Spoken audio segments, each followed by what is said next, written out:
Assalamualaikum warahmatullahi wabarakatuh. Saya Desta Ajeng Fani, NIM 20302011161 dari kelas PGMI 4. Di sini saya akan membuat video, yang mana video ini bertujuan untuk memenuhi tugas ujian tengah semester mata kuliah Metodologi Pembelajaran Bahasa Indonesia MI dengan dosen pengampu Ibu Haniatus Solihah MPD. Di sini saya akan mengajar dengan atau tanpa siswa. Baiklah, langsung saja, let's get started.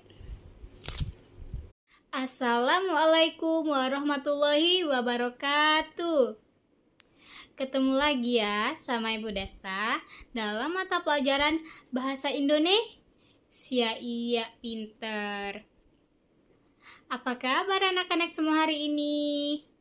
Gini ya, kalau Ibu tanya, gimana kabarnya anak-anak hari ini? Maka kalian harus jawab, Alhamdulillah, luar biasa, Allahu Akbar. Ngerti? Ya, Ibu ulang ya. Gimana kabarnya anak-anak hari ini? Alhamdulillah, luar biasa, Allahu Akbar. Baik, pinter ya. Baiklah, sekarang kita sudah memasuki tema 1 ya, subtema 2 dalam pelajaran Bahasa Indonesia ya anak-anakku. Nah, sekarang sebelum memasuki materi kita pada hari ini, Ibu mau tanya dulu nih, siapa saja yang sudah mempelajari materi kita untuk hari ini? Ayo siapa? Siapa? Dandi? Belum? Nindi? Belum juga. Wah, belum ada ya yang mempelajari materi kita untuk hari ini. Oke, nggak apa-apa. Nanti kita sama-sama belajar untuk materi kita hari ini ya anak-anak. Oke, pinter. Sepertinya anak-anak Ibu pada pagi hari ini pada semangat banget ya. Sepertinya udah pada sarapan ya. Siapa aja nih yang udah sarapan? Coba Ibu tanya. Raka udah? Alhamdulillah. Sama apa nak? Sama nasi goreng. Siapa yang membuatnya? Ibu pinter. Baik. Memang di pagi hari sebelum kita memulai aktivitas apapun itu ya anak-anak, sebaiknya kita itu isi dulu perut kita dengan apapun itu. Dengan sarapan. Sarapannya misalnya seperti nasi goreng atau roti tawar sama susu.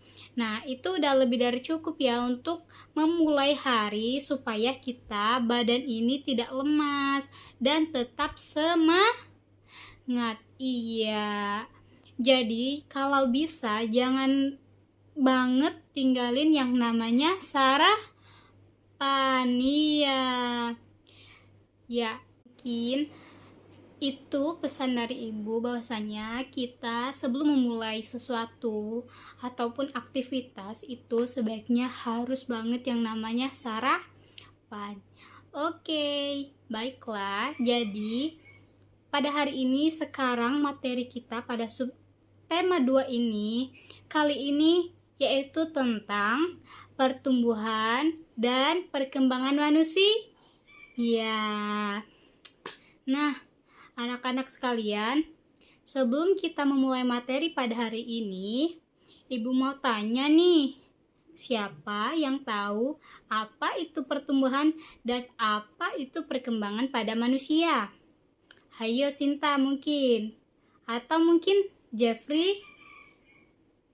Kenapa belum tahu? Waduh, ya udah nggak apa-apa. Ini akan Ibu jelaskan ya, apa itu pertumbuhan dan perkembangan pada manusia. Disimak baik-baik ya anak-anakku. Jadi, pertumbuhan merupakan proses pertambahan ukuran yang tidak dapat kembali ke asal atau irreversible, yang meliputi pertambahan volume dan pertambahan massa. Nah, selain disebabkan pertumbuhan sel, pertumbuhan juga terjadi karena pertambahan jumlah sel. Nah, pertambahan ini dapat diukur dengan alat ukur tertentu atau lebih umumnya dikenal sebagai ukuran kuantitatif. Iya. Nah, contohnya itu ketika kita baru lahir nih. Panjang kita kurang lebih 45 cm dengan massa badan kurang lebih 3 kg.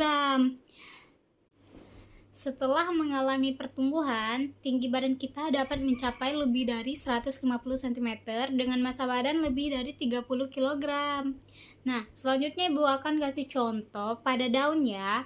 Jadi, pertumbuhan pada daun itu mengalami pertumbuhan panjang dan lebar yang dapat diukur dan dinyatakan dalam sentimeter.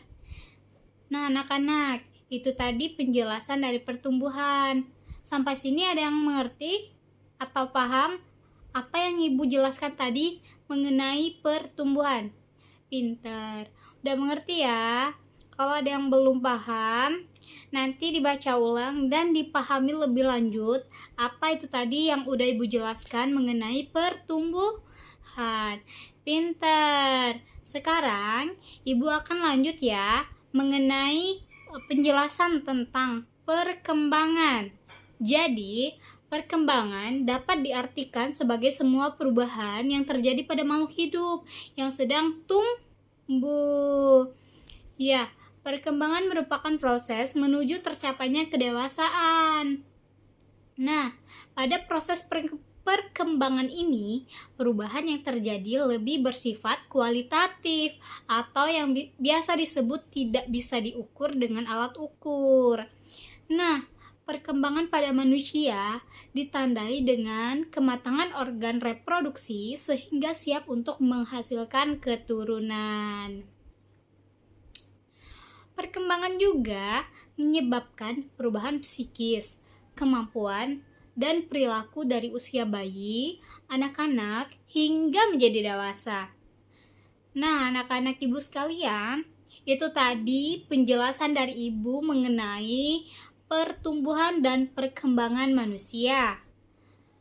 Ibu harap anak-anak Ibu sekalian mengerti dan memahami apa yang Ibu sampaikan tadi ya. Iya, pinter. Selanjutnya, Ibu akan melanjutkan tetapi masih membahas mengenai materi kita hari ini ya, yaitu tentang pertumbuhan dan perkembangan. Oke, jadi manusia merupakan salah satu makhluk hidup yang memiliki ciri-ciri yang sama dengan makhluk hidup lainnya. Nah, salah satu ciri manusia sebagai makhluk hidup adalah mengalami pertumbuhan dan perkembangan. Balik lagi kepada materi kita hari ini, yaitu pertumbuhan dan perkembangan.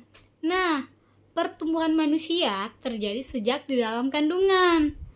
Setelah lahir, pertumbuhan manusia bertambah besar dari bayi hingga dewasa. Namun, setelah dewasa, pertumbuhan manusia itu berhenti. Tetapi, perkembangan emosi dan pikiran manusia terus berkembang. Selanjutnya, anak-anak, ada 2 faktor yang mempengaruhi pertumbuhan dan perkembangan pada manusia. Nah, faktor yang pertama itu adalah faktor internal atau faktor dalam. Dan faktor eksternal atau faktor luar. Nah, kalau faktor internal itu ada gen, hormon, ras, umur, serta jenis kelamin. Nah, sedangkan faktor eksternal atau faktor luar ada gizi, penyakit, infeksi, pekerjaan sanitasi lingkungan, perasaan manusia, stimulasi yang baik, serta kondisi sosial ekonomi.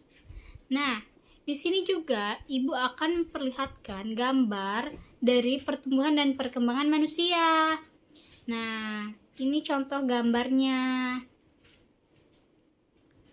Berdasarkan pada buku ya gambar ini. Nah, dapat kita lihat pada gambar tersebut, Ibu akan menjelaskan lagi bahwasannya manusia sebagai makhluk hidup itu mengalami pertumbuhan dan perkembangan. Bertambah berat serta tinggi badan merupakan salah satu contoh daripada pertumbuhan. Kekuatan tangan manusia juga mengalami perkembangan. Dapat ibu ambil contoh ya, saat kita masih kecil nih. Pada saat kita kecil, kita akan kesulitan yang namanya memegang botol susu ya. Ya enggak Nazwa? Nazwa waktu kecil minum susu dari botol masih dipegangin orang tua kan? Atau Nazwa sudah bisa sendiri pegang? Enggak kan? Iya, karena pada saat kita kecil, kekuatan tangan kita ini masih lemah. Akan tetapi, seiring berjalannya waktu, tubuh kita akan semakin besar dan kuat. Sehingga, kita dengan mudah memegang tempat minum yang bahkan lebih berat dari botol susu. Nah, kekuatan tangan kita ini dapat dilatih melalui kegiatan olahraga dan menari contohnya. Selanjutnya, anak-anakku sekalian, di sini Ibu juga akan menjelaskan tentang menghargai perbedaan yang tentu saja masih berkaitan dengan materi kita ya.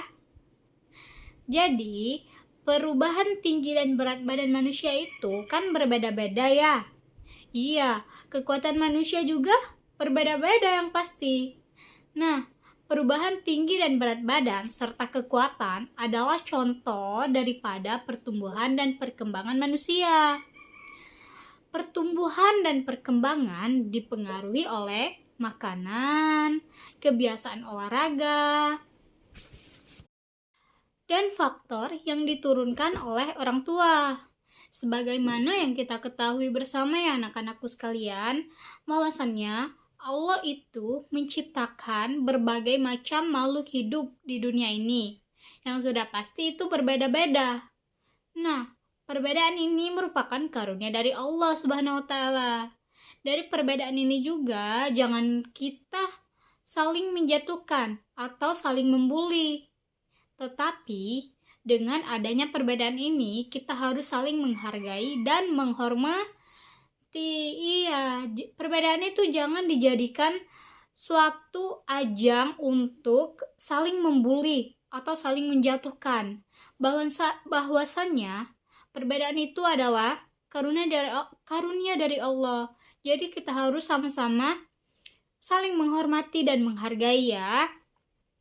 Nah, di sini juga Ibu akan menjelaskan makanan penting untuk kesehatan. Ya, benar banget ya anak-anak, bahwasannya makanan itu sangat penting untuk kesehatan. Di sini Ibu mau nanya dulu deh ke Irwan. Irwan, makanan favoritnya apa nak? Bakso? Wah, itu juga makanan favorit Ibu loh. Ya, langsung aja ya. Makanan itu sangat berpengaruh terhadap pertumbuhan dan perkembangan manusia. Di sini, Ibu akan memberi kalian contoh makanan yang menyehatkan lagi bergizi. Yaitu yang pertama ada makanan pokok. Misalnya nasi, kentang, jagung, roti, ubi, dan sagu. Selanjutnya yang kedua ada lauk pauk. Nah, contoh dari lauk pauk ini adalah daging, ikan, tahu, tempe, telur, dan cumi. Selanjutnya, itu ada sayur-sayuran. Contoh dari sayur-sayuran ini, misalnya kangkung, bayam, wortel, dan buncis. Nah, selanjutnya ada buah-buahan. Contoh daripada buah-buahan ini, misalnya jeruk, apel, anggur, pisang, dan jambu. Selanjutnya ada susu. Nah, di sini contoh pada susu misalnya pada susu sapi dan susu kambing. Yang dimana makanan-makanan tersebut mengandung gizi seperti karbohidrat, protein, lemak, vitamin, mineral, dan air. Karbohidrat terdapat pada makanan pokok. Vitamin banyak terdapat pada sayur-sayuran dan buah-buahan. Nah, kalau mineral banyak terdapat pada ikan, sayur, dan susu. Maka dari itu anak-anak ibu sekalian, jagalah makanan yang kita makan agar selalu bersih dan sehat. Karena makanan yang bersih, menyehatkan, lagi bergizi akan membantu pertumbuhan dan perkembangan manusia dengan baik. Nah, anak-anak, selanjutnya Ibu akan melanjutkan cerita makanan dan kesehatan. Jadi, ini Ibu bacain ya ceritanya berdasarkan buku ya. Anak-anak juga boleh diperhatiin di bukunya masing-masing ya. Pagi ini, anak-anak SD Nusantara bermain tarik tambang. Mereka dibagi menjadi 2 kelompok. Nah, kelompok pertama terdiri atas Udin, Lani, dan Beni. Selanjutnya pada kelompok kedua terdiri atas Edo, Dayu, dan Siti. Nah, anak-anak ini semuanya senang sekali karena semangat untuk bermain tarik tambang bersama. Tiba-tiba terdengarlah suara Edo mengadu kesakitan. Rupanya Edo terjatuh dan tertarik oleh kelompok Udin. Semua temannya merasa kaget dan tentunya sedih karena Edo terjatuh. Yang mereka ketahui, Edo adalah anak terkuat di antara mereka. Pada setiap perlombaan, Edo itu selalu menang. Selanjutnya, mereka pun membantu Edo untuk berdiri dan menghiburnya. Ternyata, ada yang tahu nggak anak-anak, mengapa Edo hari ini terlihat sangat lemas? Ya, benar sekali. Ternyata pagi ini Edo lupa sarapan yang membuat badannya terasa lemas.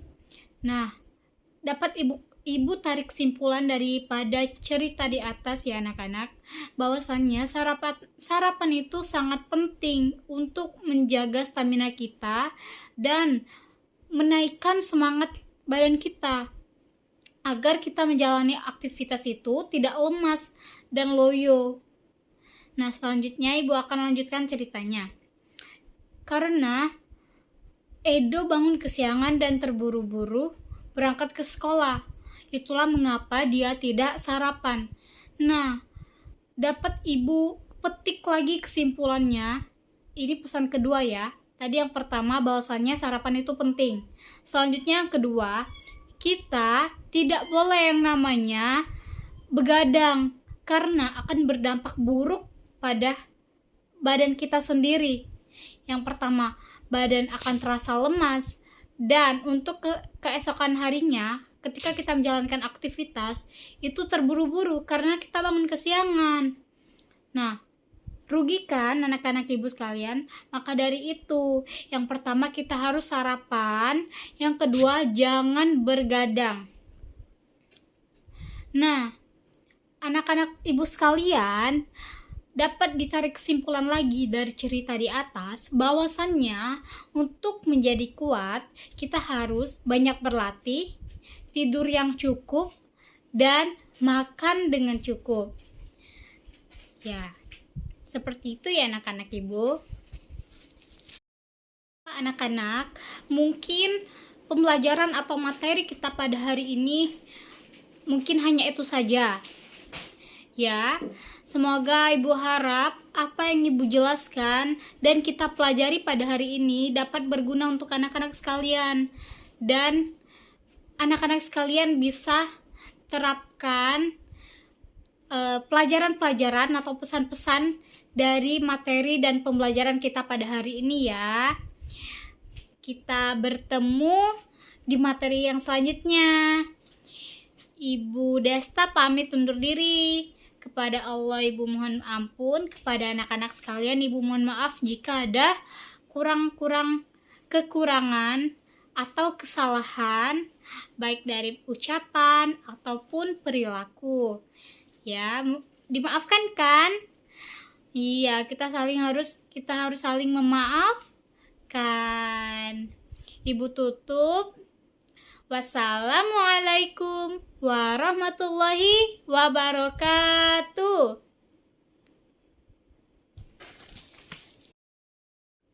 Baiklah, mungkin hanya itu video dari saya mengenai mengajar dengan atau tanpa siswa, mata kuliah metodologi pembelajaran bahasa Indonesia MI. Saya mohon maaf jika ada kekurangan dan salah, dan kepada Allah saya mohon ampun. Takwa intelektual dan profesional. Allah wafiq ila aqwamit thoriq. Wassalamualaikum warahmatullahi wabarakatuh.